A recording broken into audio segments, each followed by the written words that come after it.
اساتذہ جو ملک اللہ کے نام پر حاصل ہوا، اللہ کے نام پہ حاصل ہونے والے وطن میں رہنے کے تقاضے کیا ہیں، اور آپ آزادی کو اور 14 اگست کو کس پرسپیکٹو سے دیکھتے ہیں؟ جزاک اللہ خیر فائزہ۔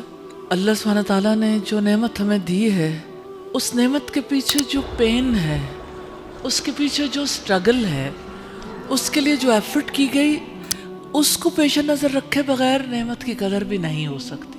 ایک ماں کو جو قدر اپنے اس بچے کی ہوتی ہے جس کو وہ 9 مہینے پیٹ میں رکھتی ہے، پھر اس کی پیدائش کے لیے زندگی اور موت کے درمیان میں ہوتی ہے، موت سے زیادہ قریب ہوتی ہے، پاکستان کا وجود میں آنا کوئی اس سے کمتر لیول کی چیز نہیں تھی، اس سے زیادہ بڑی بات، کیونکہ اتنی بڑی قربانی، اتنا بڑا قتل عام، اور اس قدر زیادہ تکلیف سے گزر کے جو خطہ ہم نے حاصل کیا، وہ محض زمین کا ایک ٹکڑا نہیں ہے، وہ سرزمین جس کا نام پاکستان ہے۔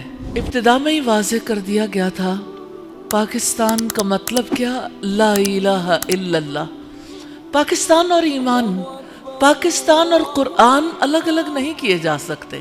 پاکستان ایمان کے نام پہ حاصل کیا گیا، اور اس ایمان کے پھلنے پھولنے کے لیے اور اس ایمان کی بڑھوتری کے لیے۔ تو اس آزادی کو اگر ہم اس پرسپیکٹو میں دیکھنا چاہیں تو نو ڈاؤٹ کہ ایک وسیلہ تھا، لیکن آزادی کا ایک مقصد بھی تھا۔ آزادی کا مقصد اس سلوگن میں پوشیدہ ہے کہ آزادی کس لیے حاصل کی گئی۔ آج میں آزادی کے اس دن پہ غزہ کے ان مظلوموں کو یاد کرتی ہوں جن کے لیے زندگی کی ضروریات، جن کے لیے سانس لینا تک دوبر کر دیا گیا، اس لیے کہ وہ کہتے ہیں اللہ ہمارا رب ہے۔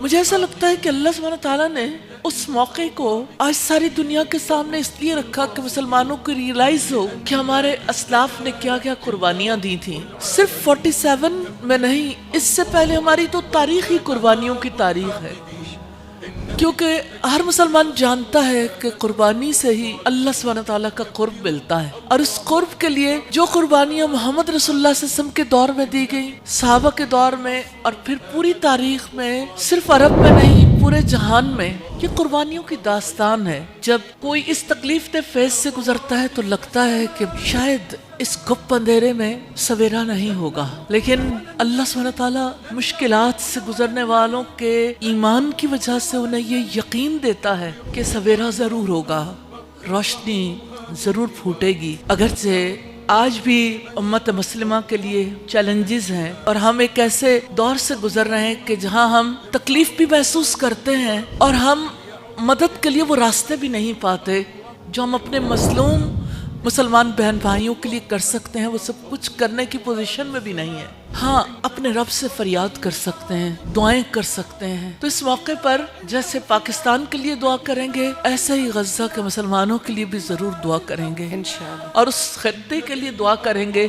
جیسے پاکستان ہے، ایسے ارض مقدس بیت المقدس کی سرزمین ہے۔ اللہ سبحانہ تعالیٰ ان مشکلات سے نکلنے کا راستہ بنا دے، اور اللہ تعالیٰ ان مظلوم مسلمانوں کے لیے ایسے لوگ اٹھائے اور ایسے حالات پیدا کرے اپنی جناب سے، اپنی شان کے مطابق، کہ اللہ تعالیٰ ہمارے تیسرے حرم کو بھی آزاد کروا دے۔ یقیناً یہ فتنوں کا دور ہے، اور وہ وقت بہت قریب ہے جب عیسیٰ علیہ السلام نازل ہوں گے، جب اللہ سبحانہ تعالیٰ کے فضل و کرم سے کلمہ ایک اللہ کے لیے ہو جائے گا، اور سجدہ ایک اللہ کے لیے ہو جائے گا انشاءاللہ تعالیٰ۔ لیکن آج ہمیں ضرورت ہے اس بات کی کہ ہم آزادی کے مفہوم کو سمجھیں۔